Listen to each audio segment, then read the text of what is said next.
hardly anyone is even aware that it's going on. And that is, we're all concerned. We hear every day about the atrocities that are committed in Libya and about the people that are being mowed down.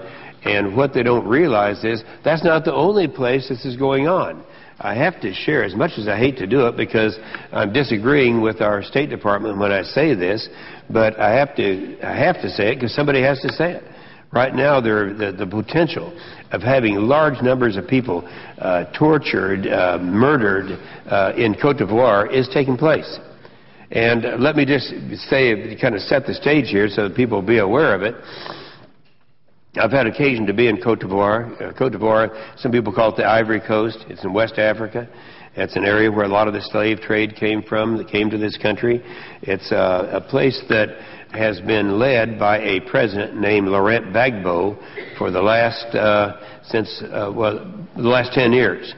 I first became acquainted with the country back before he was president of Cote d'Ivoire. In fact, his wife Simone, who is now his wife, was not his wife at that time, and she was a member of Parliament. And so I kind of sat through what happened in 2002 when there was a real effort primarily by one individual, his name is Alassane Ouattara, from the northern part of Cote d'Ivoire, charging against him.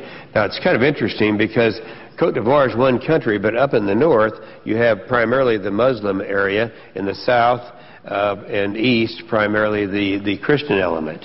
And so there's been a real effort for quite some time for the chosen one up there, who's Alassane Ouattara, to defeat President Gbagbo.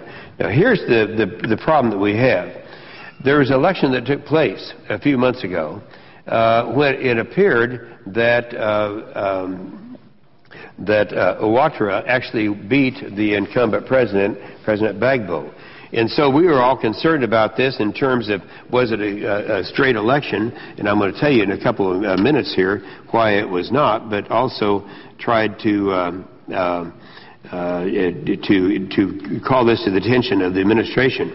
Way back in January, after the election took place, I wrote a letter to Secretary Clinton, and I said, I'd like to have you reevaluate. I'm going to have that letter as at the conclusion of my remarks as a part of my statement to be printed in the record. But to look at this and evaluate this as to what actually went on in that election and how it was rigged. Ouattara tried to deny the involvement in a mass slaughter that took place just a couple of days ago. That was in a town called Duquay. Duquay was in a town in the southern part of an area that was very strongly in favor of President Gbagbo. And somewhere between 300 and 1,000 people in that western town of Duquay were slaughtered, with guns and with machetes. And Mr. Ouattara and his people tried to deny their involvement in the mass slaughter, but the forces took place in the town days earlier, and the Gbagbo forces were not even near the town. They had left the town a week before this happened. And so, don't believe me, but The Guardian, which is a British newspaper, reported just last night, they said, and I'm going to quote now from the newspaper, it said, the UN mission said traditional hunters known as Dozos fought alongside Ouattara's forces and took part in killing 330 people in the western town of Duquay. The International Committee for the Red Cross said at least 800 people were killed in the violence, and I'm still quoting from the newspaper, last week. What we don't know is that 800 plus the 330, so roughly it's 1,000. Inhofe, who's the deputy head of the Human Rights Division of the United Nations mission in Ivory Coast, blamed 220 of the deaths on the pro-Ouattara forces. The full article goes into a lot of detail. Also, the British Broadcasting BBC reporter at Duquay wrote in the last 24 hours that I spot 4 pigs eating something dark in a charred courtyard standing by a newly dug mass grave. A UN soldier from Morocco is Choking with rage and grief, I ask him if any of the dead are children. He nods and begins to sob quietly into his face mask. I repeat, the massacre was not caused by the Gbagbo forces, but by the Ouattara forces who had taken over the town. President Gbagbo has called for a ceasefire repeatedly. I repeat that. He's called for a ceasefire, but the Ouattara forces have rejected it. Why? This massacre could have been avoided if the Ouattara had accepted mediation through the African Union. On March the 27th, the African Union sent former Cape Verde Foreign Minister Jose Brito to mediate between Ouattara and Gbagbo. Gbagbo accepted mediation, Ouattara did not.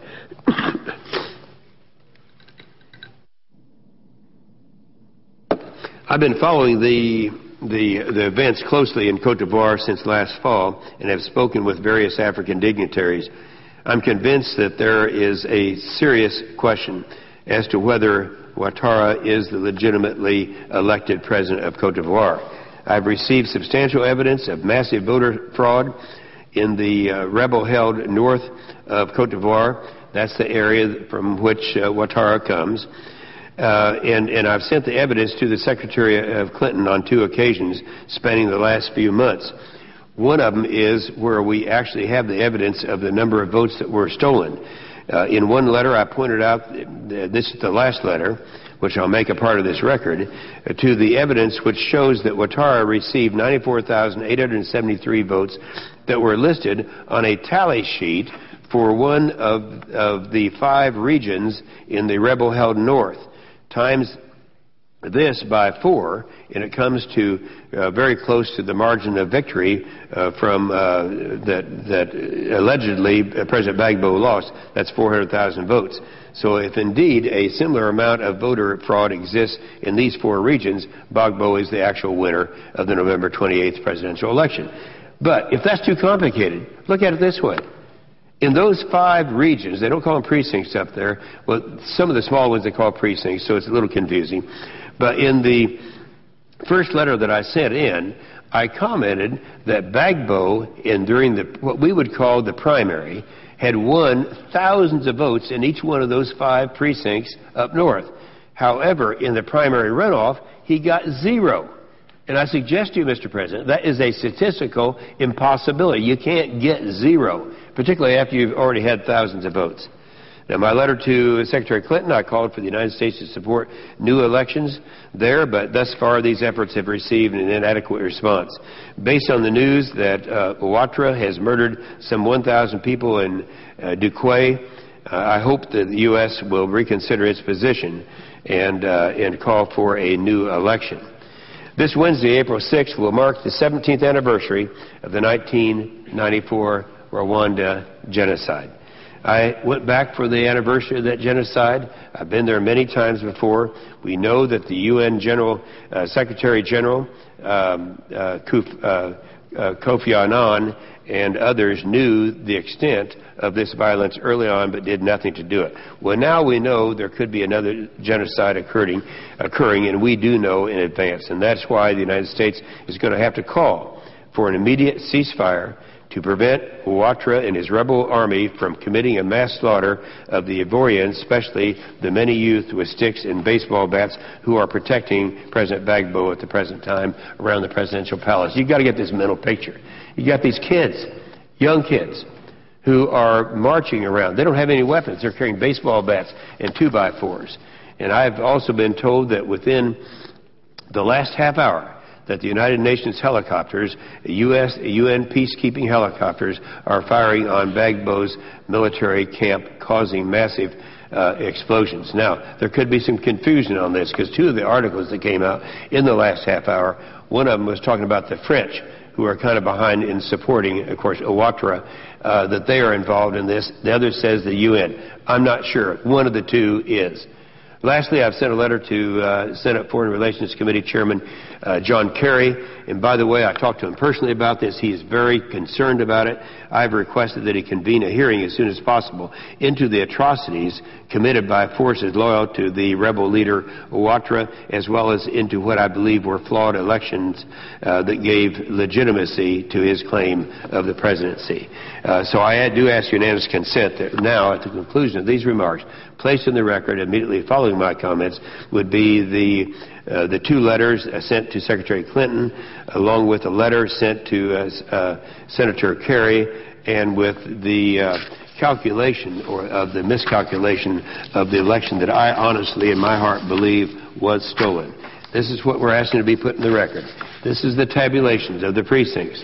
And you add up on the precincts, in just one precinct there was a mistake of over 85,000 votes just in one precinct. So I ask unanimous consent that those be made a part of the record. Without objection. And I yield the floor.